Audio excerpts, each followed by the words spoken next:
Hey folks, Tom Lookable with White Pine Business Solutions. I would like to walk you through an intro to 9000 presentation here, get you guys a little bit more familiar with it, what it is, and how it can help transform your business and drive profit with the process approach. Let's get into it. Hey, we're talking about ISO 9000, so we should probably start at the top. Who is ISO? ISO is an international standards organization out of Switzerland. They're globally recognized non-governmental agency, so they're not a regulatory body specifically from a legal perspective, but they do develop and publish international standards that provide guidance and requirements for promoting consistency, quality, and safety in products, services, and processes. They're a very big process approach organization coupled with continuous improvement. Their standards reflect the same. They regularly coordinate with experts and industry professionals, other national standardization bodies, regulatory agencies, etc. to collect comprehensive feedback and ensure that the development of their standards is persistently improved, just like they expect you to do in your organization.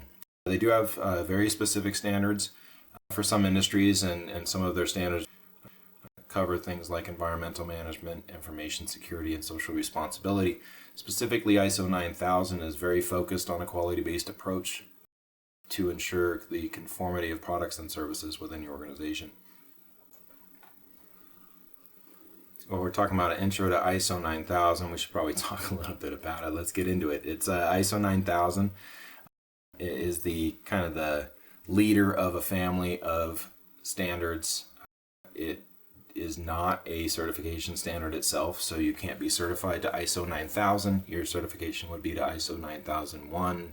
2015. It really just is an introductory document that kind of sets the stage and identifies some details around the process approach, 7 quality management principles, namely customer focus, leadership, improvement, engagement of people, evidence-based decision making, process approach, and relationship management, and introduces the PDCA process approach, plan, do, check, act. We'll go through that in a little bit here as we go along. It also does require a risk-based approach, risk-based thinking approach, to ensure that your organization is not only executing processes but thinking about risk and opportunity, and ensuring that you have a proactive approach to each of those in your implementation. The primary goal of ISO 9000 and its substandards is really to drive consistency in the quality of your outputs and enhance customer satisfaction. There are some other benefits we'll talk through in just a minute. For your organization, we've talked about how it can help you drive profit and increase your revenues. So it's not just a regulatory type thing. It really is a fundamental approach that kind of changes the culture of how your execution happens and or documents what you're already doing. So it really is beneficial. And let's dive into some more details here. So we've talked a little bit about this already. ISO 9000 versus ISO 9001. Just to reiterate, ISO 9000 is a family of standards for quality management system implementations. It does focus on quality management fundamentals and concepts. ISO 9001 is the actual certification standard, so it's got very specific requirements in it that you need to tailor your quality management system around and implement in order to become certified and pass recurring audits with a third-party registrar that is also qualified to a different standard for performing certification audits themselves. It also defines the requirements for the quality management systems, but in much greater detail and at a requirements kind of shall basis, and it does allow for certification. So this is the document and the standard that you can certify to, both for internal process improvement and motivation, but namely for external forcing or facing factors, and where it really drives customer confidence in your operation and the ability for a customer to consistently get a solid product coming off your line or solid services coming out of your execution. So that's really what the core drive here is from a business improvement perspective, process-based approach, in my mind, has no match.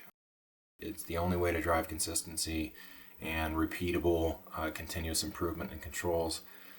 And from an external perspective, it really is a confirmation from an external body, since it's third-party audited, that you're, number one, committed to quality, but more importantly, that they're going to get, that their expectations are going to be met on a regular basis with consistent and conforming outputs. So that's really part of the big drive here as we move forward. We'll get into some of the details. We do have a full implementation deck that we can discuss later if you wanted to pursue that. But from an intro perspective, we're going to go over the high levels and keep it simple and keep you understanding it's really not that challenging. It may be a different way to execute your business depending on how you're executing today, but largely it's documenting what you do and then ensuring it's repeatable and you're continuously improving it. So on to the next here. Here's where we're going to really start diving into 9001 2015, which is the current revision of the certification standard and really the driving force behind certifications. It's important to understand the details here. It's kind of the secret recipe for how to execute, but it doesn't tell you specifically how to do it. It just identifies areas that you need a process approach in and some controls. So let's dive over the overview here. We've got the standard itself is ISO 9001 2015. That's the latest revision of the certification standard, latest revision of ISO 9001.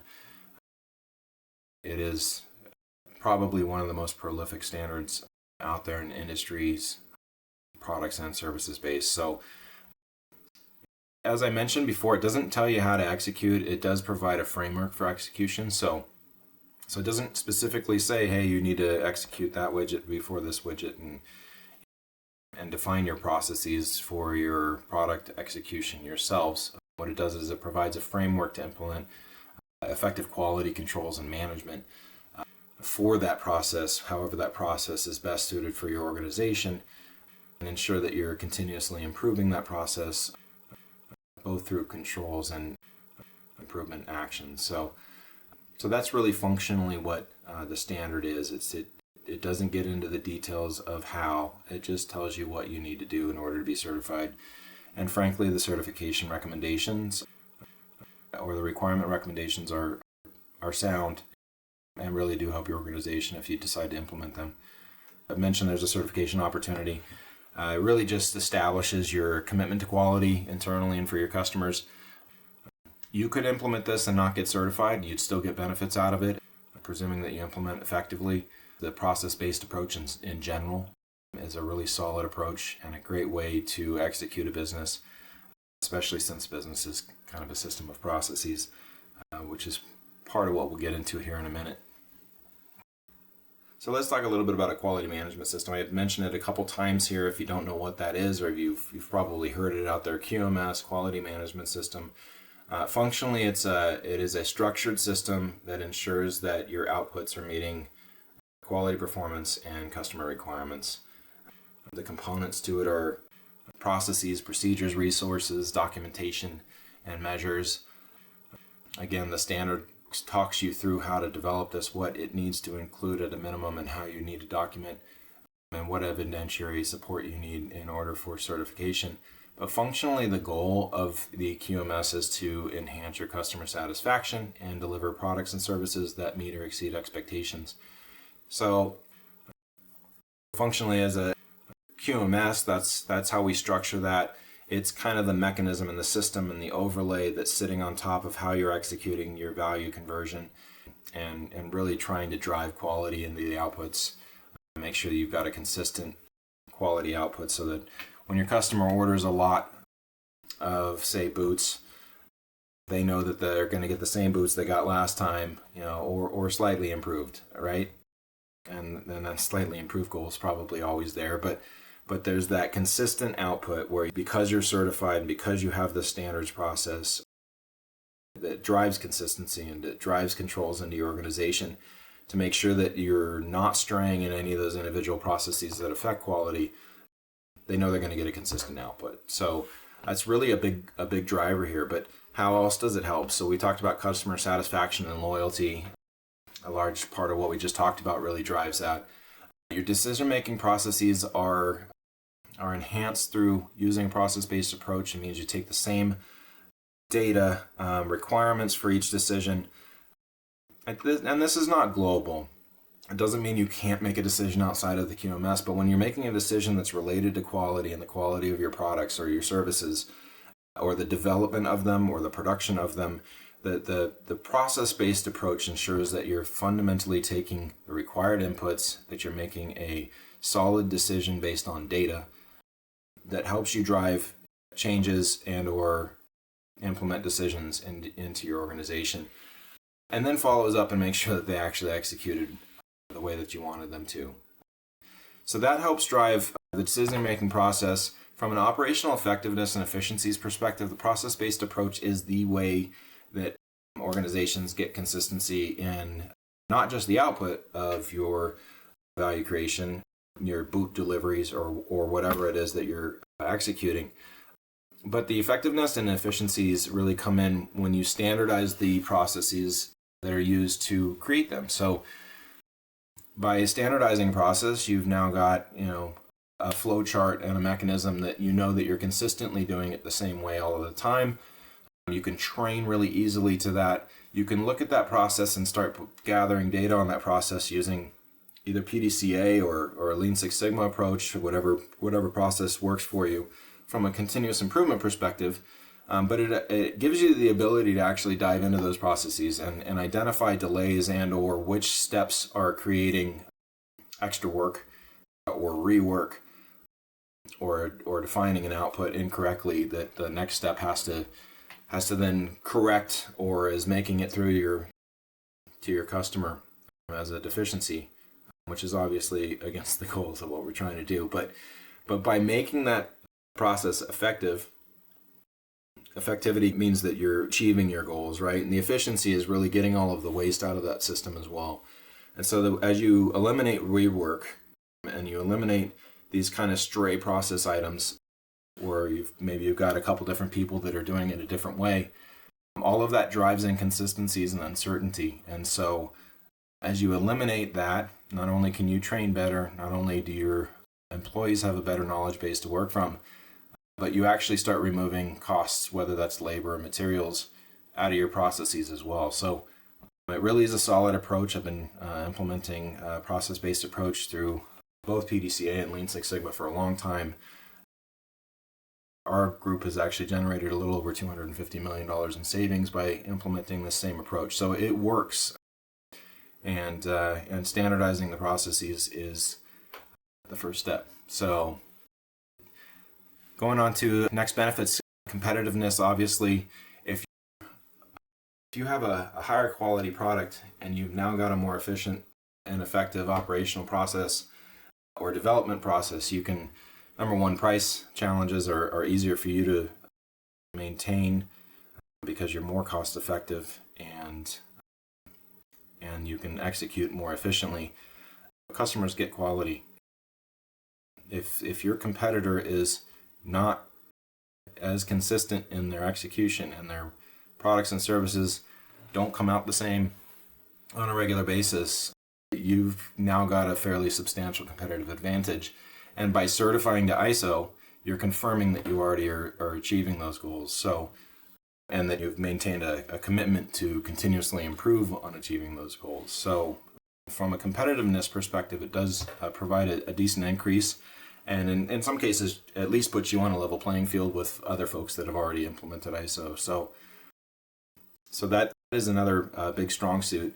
The certification itself can actually open more market opportunities. There are quite a few opportunities that are out there that rely on the ISO certification to ensure that there's a quality system in place in order to even be able to bid on programs, products, quotes, RFPs, whatever you want to call it.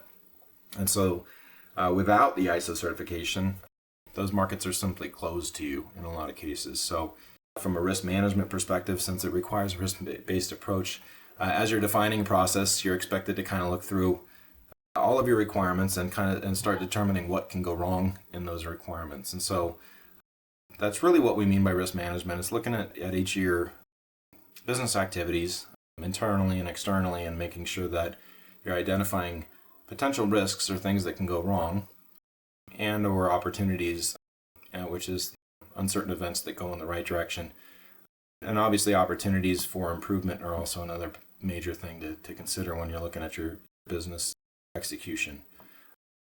That said, regulatory and legal compliance, if you have processes and those are requirements for your quality and or conformity, you do need to look external to your organization as well. The standard processes and conformance to those requirements becomes much easier, and you just know that it's going to happen because you've got a process in place to make sure that every time you execute that you meet those requirements. And so that's really what the goal here is to get you in a standard, really solid execution state that you can take advantage of some of these benefits by implementing ISO and or certifying to it. So hopefully that helps with a little bit of the benefit stake. So let's dive in and start talking about what ISO expects out of your organization. So it's really fundamentally pretty simple and straightforward. Obviously there's details in the standards and there's specific requirements and subsets of all of these things, but ISO in general requires you to, number one, define your quality policy and assign quality objectives. And so your quality policy is fairly high level. It's a commitment to quality, ensuring that your products and services meet all requirements, and it's really a global quality directive and quality commitment from top leadership in the company. Quality objectives are kind of the next stage down from that. So it's the actions and the metrics that you are going to track and you're going to consistently improve upon to ensure that your products and services are being delivered in a quality format and in a consistent format. So that's the high level step 1 and 2, if you will. Really, the second requirement is that you maintain a commitment for quality from the top down. There is a strong leadership focus. ISO has recognized that no matter how much you want to implement process improvements and standardize those processes, there is a at least a perceived cost. There's certainly a cost to implement. Properly implemented gets overcome by the execution, but that initial investment is required. But without the commitment from the stakeholders and the decision makers and frankly the purse holders of the organization, the maintenance and execution of that, which requires a bit of time from relevant people in your ISO organization, you've likely got a champion, but all of the managers of the independent processes need to actually pay attention to this and make sure that it's being executed properly. Without those stakeholders, you really don't have a good prayer of maintaining success there. And it ensures that management is making decisions with quality in mind and ensuring that those impacts are well understood for any decisions that the organization decides to implement. So it requires that you also understand your products and service requirements. So I would talk a little bit about the context of the organization. But it's not just customer requirements, or if you have customer requirements that are a bit vague, or if you're selling online and you're developing your own requirements, there's still a fundamental customer requirement set that there's an expectation of your output. And so really the functional step there is to understand the requirements from all angles, ensuring that you've got an executable requirement set, that you're monitoring the requirements and ensuring that all of those requirements are being input and considered in your quality management system and your development and production of products and services. So that is a very key factor. Number 4, we've talked about implementing risk-based thinking in a process approach. It is fundamental to the quality management system. So without doing that, there really wouldn't be much of a system itself. The way that it's implemented. Number 5, it does require you to plan and support activities that can affect your products and services conformity. So So functionally, as your business gets an order, right, you're executing a stream of activities that's creating a product, and any of those that can affect the quality of your output, your product or service, need to be folded into this execution. We talked about the support function from management that also requires resources as assigned for executing the processes themselves, and the control and monitoring of the system itself. That gets into number 6, controlling the processes which affect quality and measuring for conformity. So it does require that you have a evidence-based approach. That's kind of alluding to number 8 there. But you do need to document that you actually followed your process and that you've measured the output of your processes to ensure that they're conforming to the requirements that are set. So without doing that, you would have a process that is still functionally uncontrolled, even if it's standardized, right?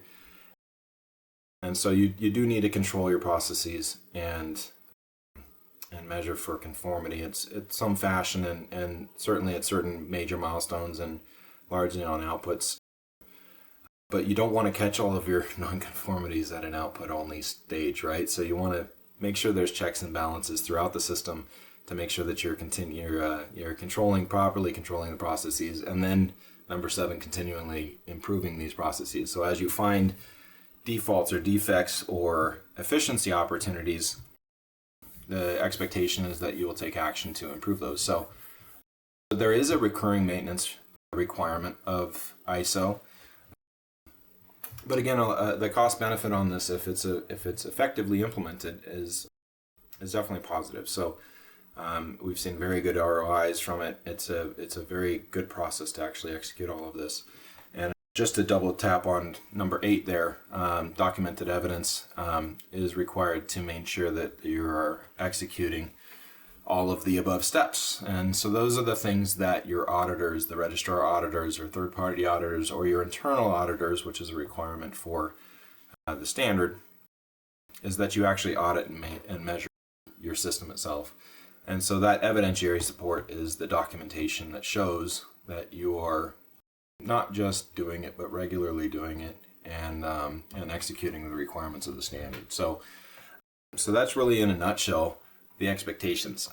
Obviously, there's details in the weeds of all of these, and the standard gives you pretty clear guidance on the requirements, and it's up to you to figure out how to make that apply to your product development, service development, or execution. So that's how it kind of all works together.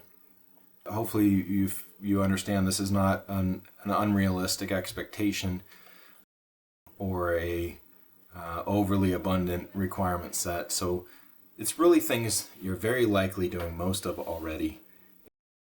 And really it's the documentation and standardization of it, and then the control, measurement, and continuous improvement of it that the expectation is really being driven from. So that's really where a lot of that goes.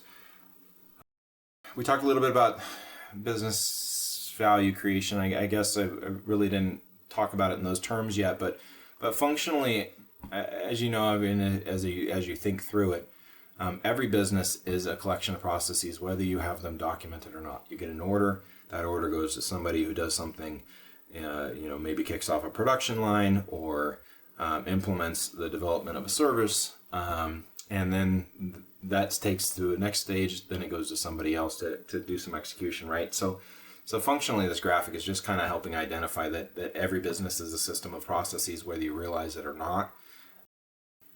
The question of how standard those processes are is really up to how you've been executing, and you can allow for some flexibility in your process structure as well. But functionally, if you were to, you'd see a functional flow chart that you should be able to follow, and any new manager should be able to come in and execute. The employees should be able to execute, be trained to them. As any order or input is working its way through the organization to get to a delivered value on the output, it's stepping through multiple stages of different processes and groups and functional silos in your organization, right? So that's really what we're trying to show here, is just your business is already a system of processes, whether you're already taking a process approach or not, whether you've documented them or not. you're very likely already executing some form of it, and that's frankly how value creation is executed, right? So it's how value is created. Inputs turn into outputs with more value than the inputs. So that's how that execution works. And I just wanted to kind of remind everybody you are already halfway there, if you will. And it's just a matter of defining what you do, how you do it, and then ensuring that you consistently do it the same way. So that's really what we're driving here with ISO. In a lot of cases, it's just the documentation of what you're already doing, and then ensuring that there's appropriate control points in place and the documented evidence in place to ensure that you can show somebody else that you're already doing it.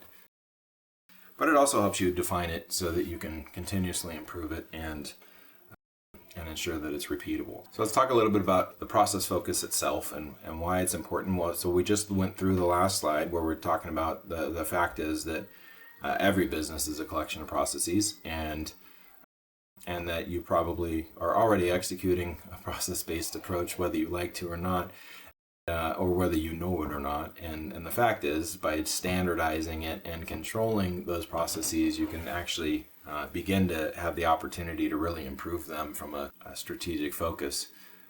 So this is a really quick document or diagram set for out of control, defining the differences in process control.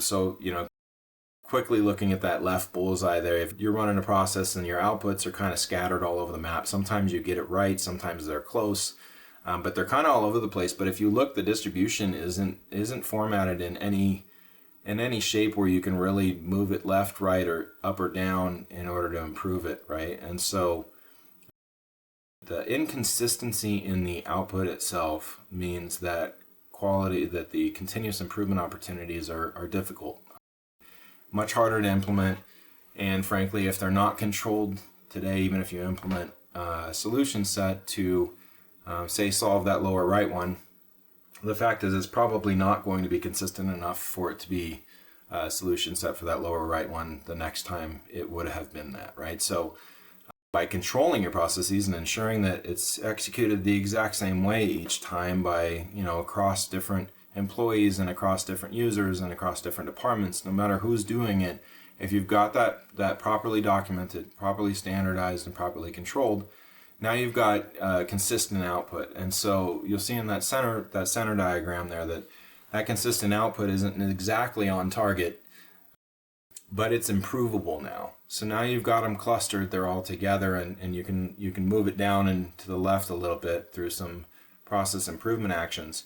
But when you do so, when you implement those changes, all of them will move together, right? Your consistent output now shifts and can be closer to target, but it's already consistent, right? So as you look to that one that's on the right side, the optimized and controlled processes, so now you've controlled them, which group them together. You've got a very consistent output, and as you make those improvements, and since it's a controlled process, all of your outputs get improved, and they're consistently improved from there forward, right? So that's really the emphasis on not only having processes, but then standardizing them, starting to control them so that you can then properly improve them.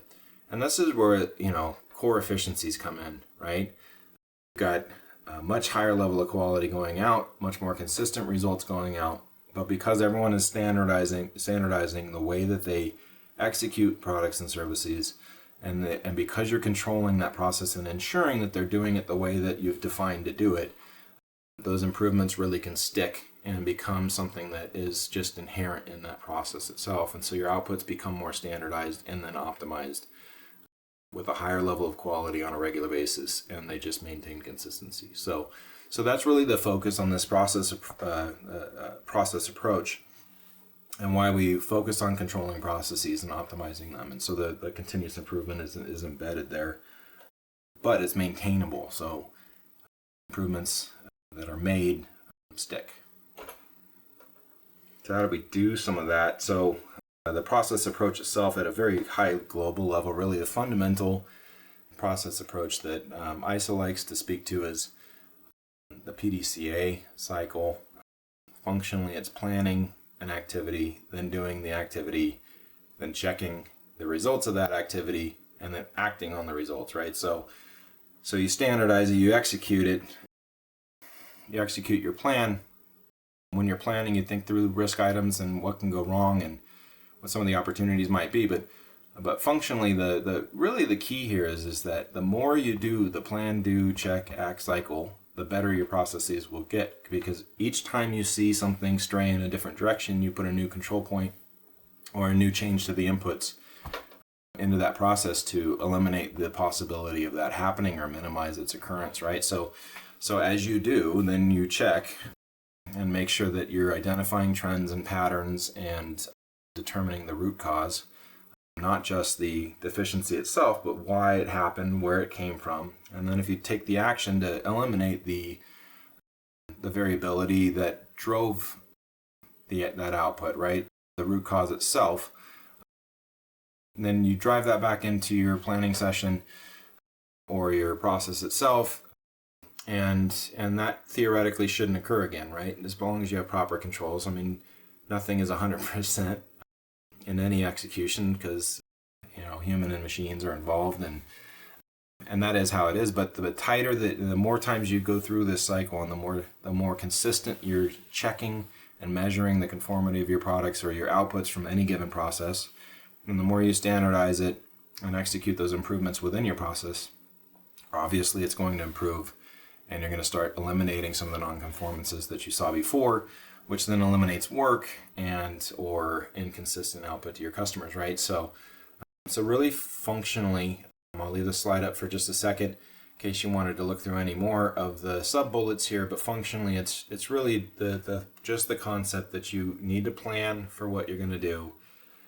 You need to do it the way you planned it, and then you need to check the results and act on it.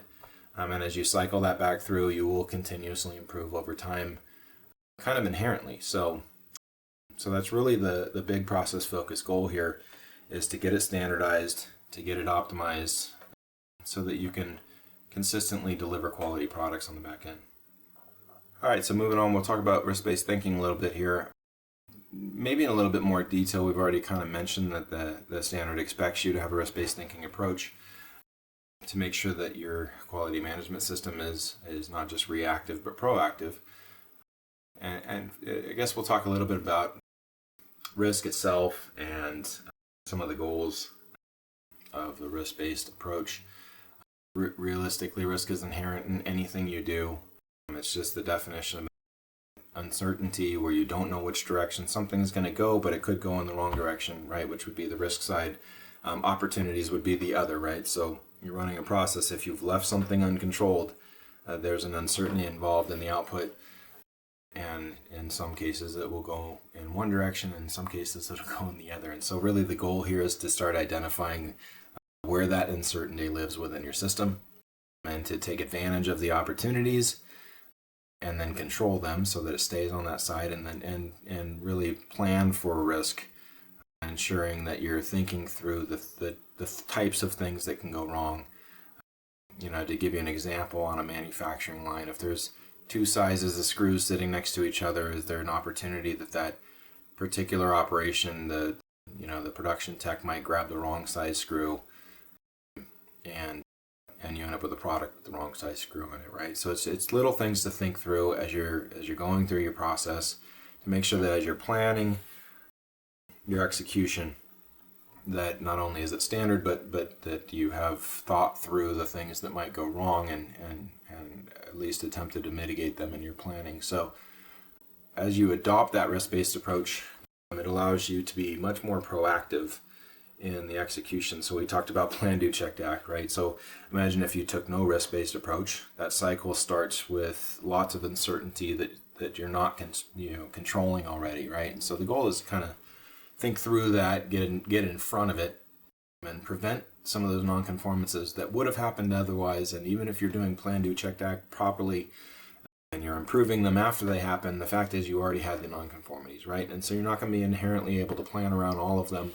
But as you take that approach and you really kind of recraft your thinking towards processes and having that risk-based thinking in your mind while you're going through it, and as part of your fundamental development process for processes and the things you do in your organization, it helps you be proactive in and kind of skip the steps of having, however many nonconformities you would have had otherwise, right? So it does help you leapfrog it a bit, and frankly, the ability to focus on that stuff and make sure that you're already thinking through those things gives you the assurance that the quality management system can achieve its results, and we can enhance the desired effects while mitigating the undesirable effects and really start driving improvement. So that's a really core identifier there.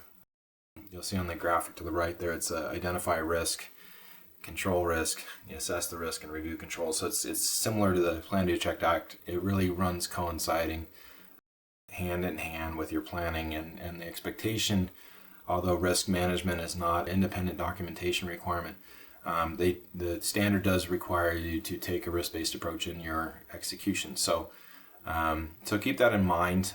It's a good rule of thumb, even if you didn't pursue ISO, to keep that as a cultural thought process in your organization in general. And not just at the top, really. Frankly, every level of the organization would benefit from it. So helping to train some of your lower level managers in that execution and that way of thinking really can help you save lots of money in nonconformances and things that can go wrong in that execution stream. So that's a good kind of milestone there as we're kind of getting through the next steps here. All right, so we talked about requirements previously. The graphic that you see in front of you is really a context of the organization graphic, and the standard does require that you really consider the context of your organization and where your requirements are coming from, both internally and externally. And so this quick graphic just kind of helps kind of identify some of that. External processes, requirements could come from your financial constraints or technology or environmental or regulatory, your legal environment. It really depends on your product and your service and how that execution takes place. Really, some organizations really have a resource availability issue, right, as well. So in that case, driving your processes to their most efficient format is probably extremely viable. Supplier quality, external requirements, some of the internal stuff, the internal environment, for example, your humidity, temperature, if your products are sensitive to any of that, or your employees are certainly, you probably don't want to be working in 130 degree weather, but materials, the measurement tools themselves, and internal resources, your machines, your systems, all of these things have requirements to them. If you're going to go put a circuit board through an SMT machine, for example, there are certain requirements that, you have to execute the programming for that, for it to work. There are input requirements for all of your major processes as you go through your system, and really the brunt of ISO is making sure that, in this regard, is making sure that you're considering all of those aspects of your organization, external and internal, in developing your requirements and what's really needed to execute and to consistently execute for quality. So we talked again about this. Businesses are a collection of systems, a system of systems, and I just brought this graphic back up real quick to kind of identify that. So if you can kind of imagine any one of those streams for a second, let's take engineering for a second. There is an expectation in those controls. We talked about controlling outputs, and so this is just an example graphic of what a controlled system might look like from the development side. Obviously your inputs are your requirements, your internal resources, your external resources. That could be a third-party vendor, that could be a third-party resources, could be software, could be lots of things there, right? And as it's going through the process, what the expectation is, and this doesn't mean everywhere, but the expectation is where it makes sense and where it can properly affect quality, that you want to have control points. So there's got to be some review check, there's got to be some validation that the process prior to it took the inputs and the requirements that it had and made sure that making sure that process is conforming to those outputs. So that's really the nutshell in the controlling the process, whether that's a measuring by a ruler or using a CMM or doing a design review or an event review prior to executing. doing a PO check, making sure that your document itself and your purchase order actually carries all of the things it needs to and is an approved spend. All of those things are control points. It's not something you probably don't do by yourself. You already probably have lots of control points in your system, but really the core here is to make sure that as you're defining a process and standardizing it, that you put a control point in there to ensure that what you expected that process to do is actually executing the requirements. And what you'll find in your continuous improvement side is that in a lot of cases, the expectations that you had from a process didn't quite cover all of the things you really needed for the next process. And so a lot of the improvements are really just adding one more control point and making sure that the process addresses an area that maybe it didn't before, right? And so really that's a fundamental component to the process-based approach is the control. You also notice that there's documented information. That's the definition that ISO uses for documented evidence that you're actually executing. So every process has some form of documentation that, and especially if you were to look at that first process stage, we're talking about documentation that can then be reviewed, through the control point, right? Whether that's like a large group review, or it could just be an actual check. It could be an automated check by software. I mean, there's lots of different things that you can execute to make sure that you're controlling. But functionally, there's got to be some kind of evidence that control point was executed and before it goes into the next process stage, right? From a development specifically perspective, verification and validation are two different things. They just want to make sure that output, before it goes out of development, that there's a verification review and a validation review. And so verification is is it defined the way that it was supposed to on paper?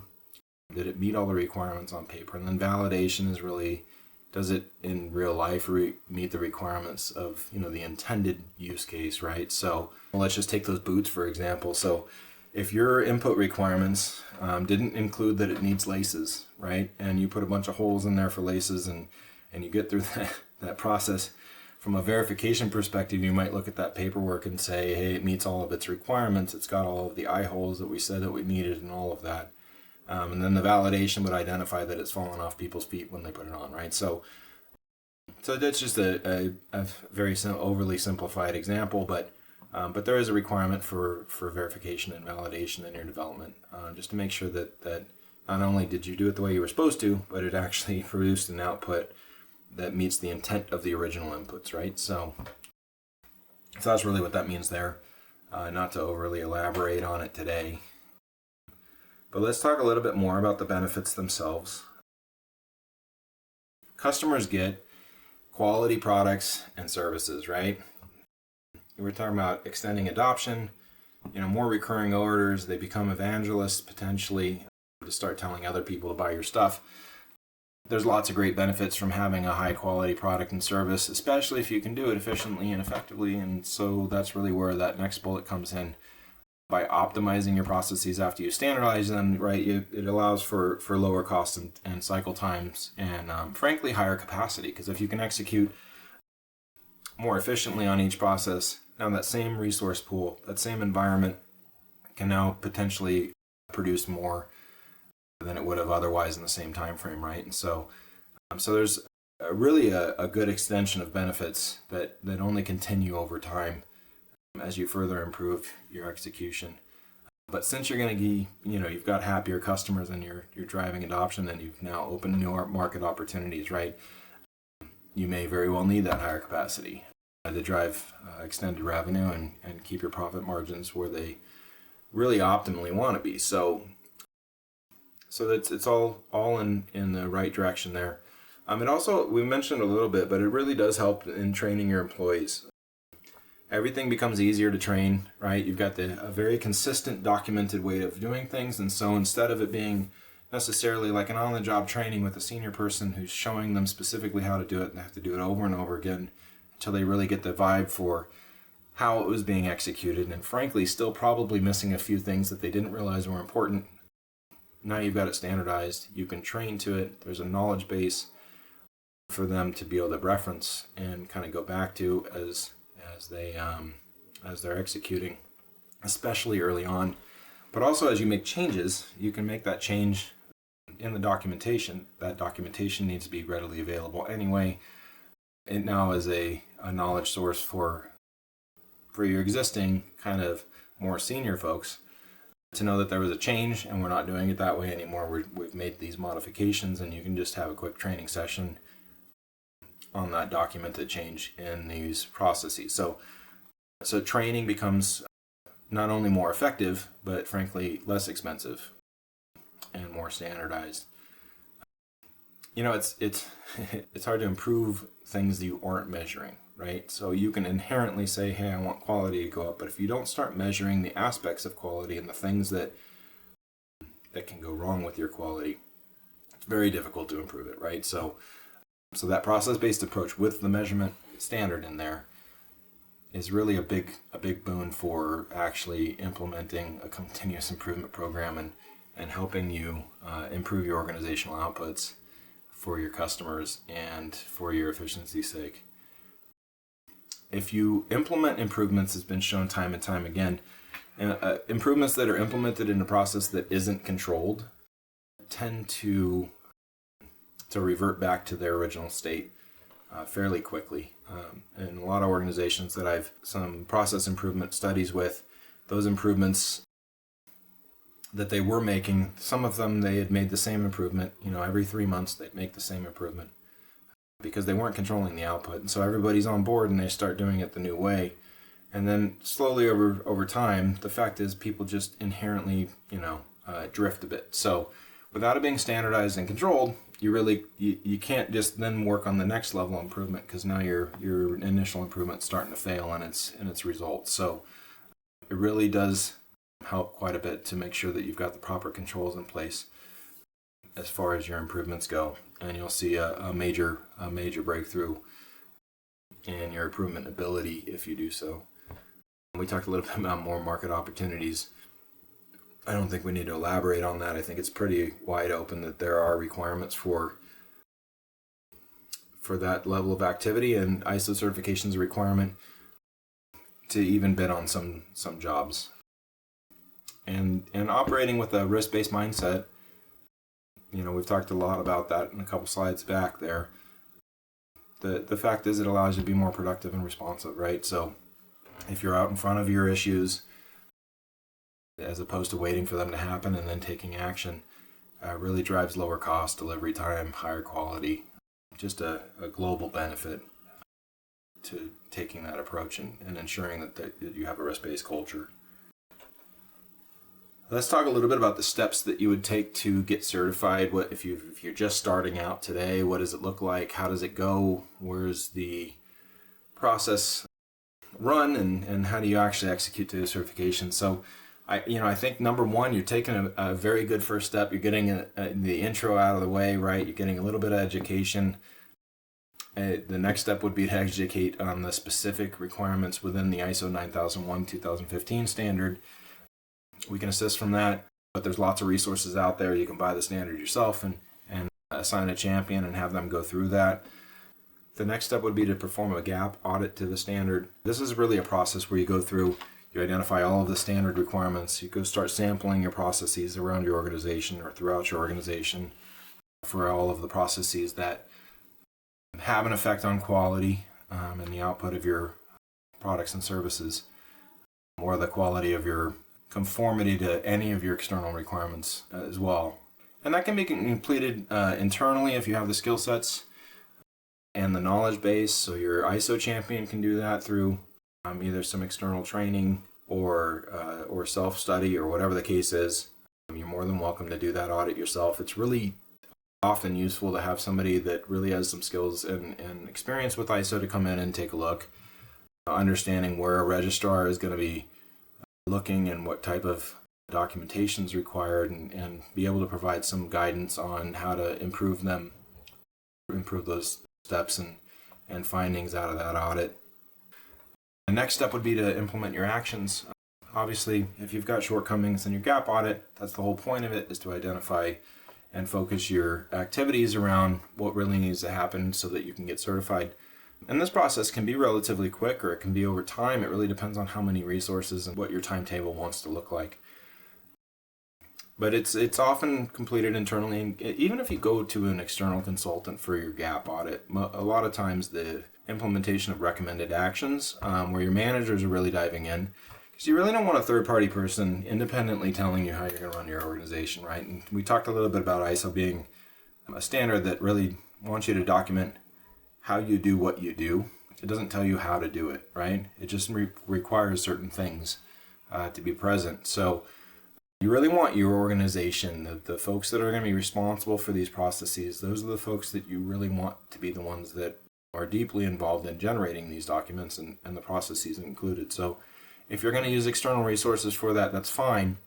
But that external resource should probably have some pretty deep engagement with the people that are going to then own the process afterwards, right? And really understand how you're executing.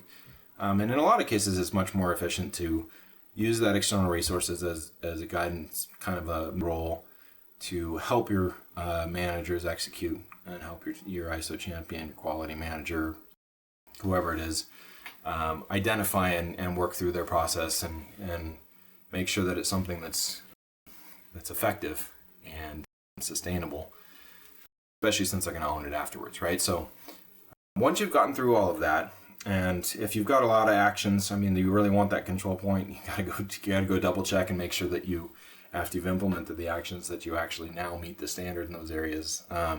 You can do another quick gap, but really, as long as you're executing and making sure that the specific shortcomings that were identified were properly actioned and remedied, you should be ready to start scheduling.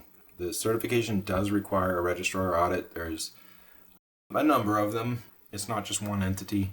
There's quite a few entities that specifically are registrars for ISO. They have to pass very rigid standards of their own ISO document in order to do that. But part of that is a no conflict of interest kind of thing. So your registrar cannot be your consultant for your implementation, because if they were, then they'd be kind of assessing their own work, and ISO doesn't want that to happen. So that's why there's other third-party services like us, where we can actually go in as a consultant and either help you do audits or help you structure and help you execute those programs such that the ISO registrars will be happy with the results and be able to certify you to the standard itself, without any potential conflict of interest of having helped you develop whatever it is that you're presenting right back to them, right? So that's how it works. But functionally, you schedule your audit, and you need to pass your registrar audit in order to be certified.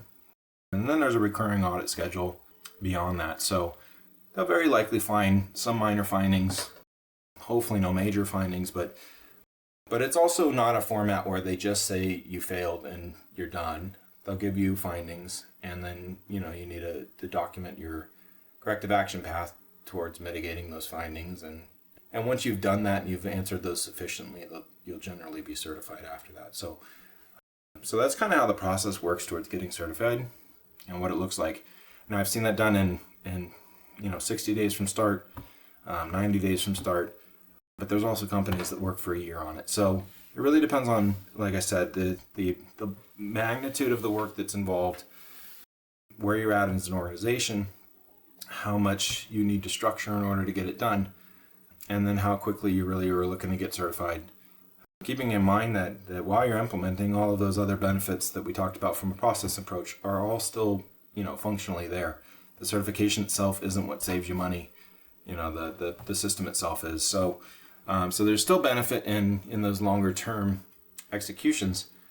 And then the other really quick note is that ISO used to be, and the way that people approached it was really a process for everything, and everything had a process, and that has been fundamentally shifted with the latest revision.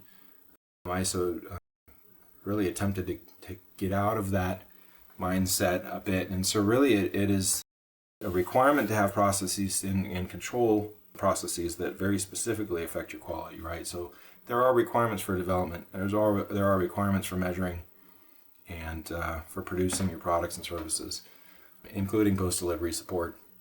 But it does not, really what we're trying to get away from is having, 1,000 processes in a building that were unnecessary, and then you end up driving costs for no reason, right? So we all recognize that there is a cost associated with making sure that you document and maintain all of those documents and records. We're not trying to drive, and they're not trying to drive extended costs for no reason. So it's really value added processes that affect quality and conformity is really the focus. So that's really where it is. Here's some of the services that we do offer on the ISO 9000 side. If you chose to reach out and get a contact with us, we'd love to help you. We do third-party internal audits. Your internal audits are a requirement, just as a heads up.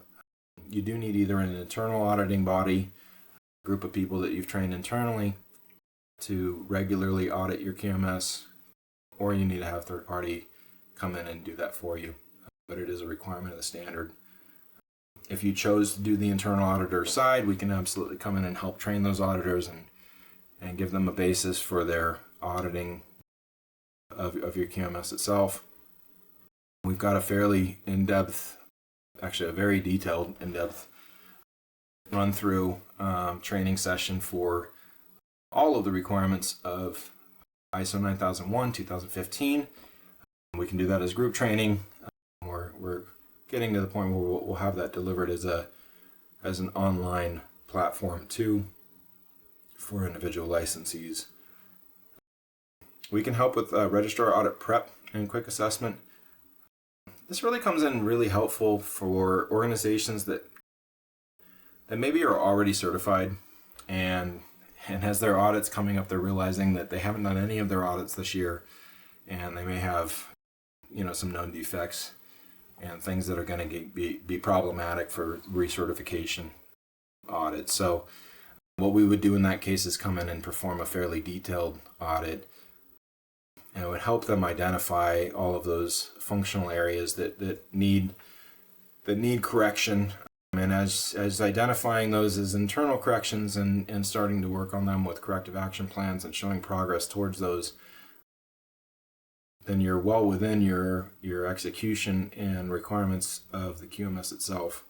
And so while your outputs aren't yet as consistent and high quality as they may really have been otherwise if you were on target, functionally the requirement for a QMS is that you're continuously improving it and you're monitoring and controlling your processes. And by identifying all of those problems or whatever findings that would have been problematic during the audit, by identifying them as your own organization through your own execution, they become, in most cases, not something that is documented as a finding. Maybe it's just noted. So it can be very useful for folks that are worried that they may not pass their upcoming recertification audit. So that's something we do help with. We can help with documentation templates. Functionally, how to structure some of these documents. I think with just a template or two, your folks would be pretty well on the road. There's lots of places you can get templates out online. But if you really want something tailored to you guys, to your organization, and or help actually filling them out, identifying what should go in certain areas, or helping identify a specific process, we can certainly help with that. We do process engineering and optimization for a living, so if you do have a struggling process that needs to be more efficient or more controlled and you're not quite sure how to get that there, we can certainly help. And we love doing it. We like making change for the better and really enjoy seeing improvements. So that's definitely a product line that I would recommend in or outside of ISO 9000. But if you are new to ISO, and I presume that most of you are as you're going through this intro program, we do help identify implementation plans as well. So we can help with the gap audit and or the execution. But if you're not even ready for a gap audit and you know it, we can come in. Let's do some training. Let's get your folks understanding what the requirements are. And let's develop an implementation plan to kind of structure that path forward so that you can get to a point where it's worth doing a gap audit. In most cases, that's a fairly short functional execution, but if there's a lot of findings out of the gap audit, we can also help with implementation plans for that as well. So we have project engineering focus and a project management focus, so we can put together full schedules. We can help you resource load. We can do pretty much anything that an implementation plan would require, we can help with. But if you'd rather do all that yourself, you're absolutely more than welcome to. And we can also just be a mentor, an advisor. We can review your plans and help make changes as necessary. So Thank you very much for your time today. Hopefully this was helpful, useful for you. Hopefully you've got a better feeling for what ISO 9000 or 9001 is, how it's beneficial, and why you might want to pursue it. And I'll catch you on the next one. Thanks.